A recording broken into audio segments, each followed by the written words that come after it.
Meron siyang mga uka-uka or atrophic scars. Grabe naman sa uka-uka. Samahan nyo kami ni Baby Loy pumunta sa derma namin. Dahil madami akong procedure at treatment na ipapagawa. Kaya tapusin nyo tong video na to. Why scare pa, kuya? Pagkababa namin ng Tresa ay sumakay lang kami ng tricycle papuntang clinic. Patabi lang po, kuya. We're here. Ano? Tara?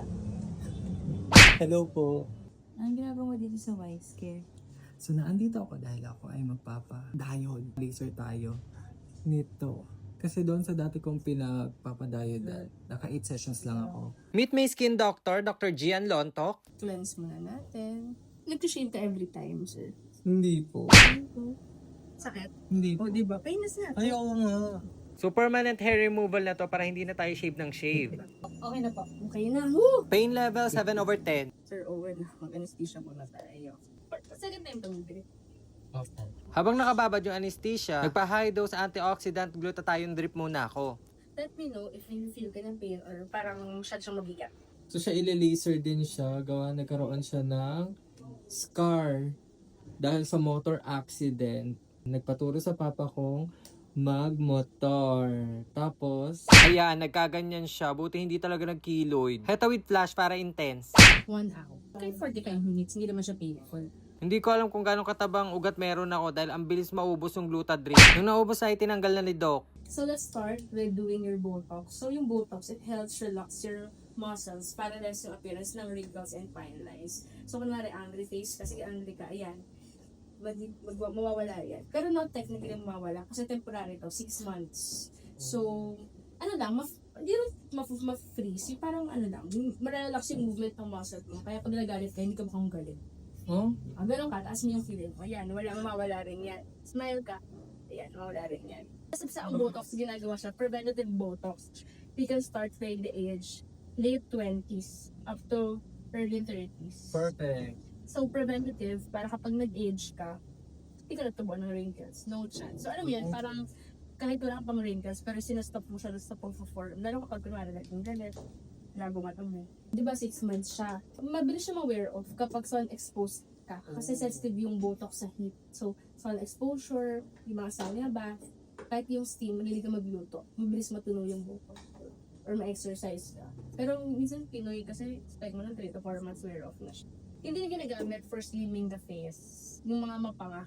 So, okay siya. Masseter muscle kasi ito malaking muscle.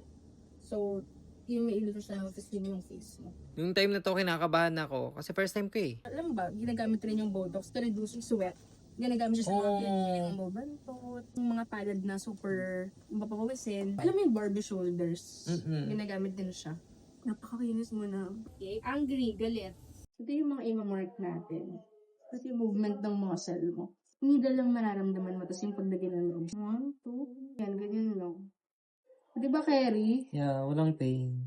Subtle lang ha, natural lang yung gagawin ko sa'yo. Para di ka naman mukhang banat ng banat. Hindi siya nasasaktan. I've been through a lot, bro.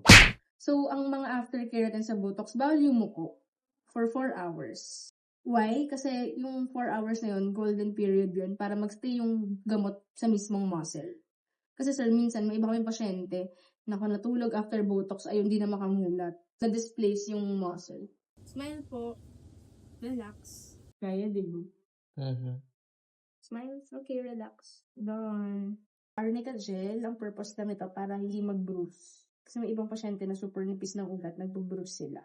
Laser tayo 532. Sinuotan na ako ng protective laser goggles. Dito ni laser na buong mukha ko. So now, medyo reddish lang yung skin niya. So, ganda talaga yung effect ng laser. Yun, nagkaroon lang ng very, very mild inflammation. So, magsasubside naman siya within 48 hours.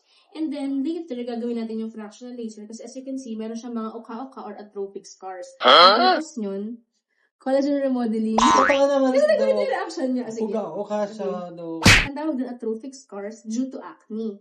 Ang gagawin natin, fractional laser for collagen remodeling. So, aangat siya. At ayan, ni laser na yung affected areas. Pag magka-problema at bagan mo lang ako. Ito, mawawala tong redness. Ito, 7 days downtime. Healing ointment. 755 nm Pico Brightening Laser naman ang ginawa sa kapatid ko. Yun ay for hyperpigmentation scars or sa mga nangitim na peklat. Perfect! Hindi pa makita results. After ano pa yan, 4 weeks. After i-laser, nilagyan ni Doc ng cream. Tapos ito, pauwi na kami, kumain kami ng dinner at hirap na hirap ako dahil 4 hours akong bawal yumuko or humiga.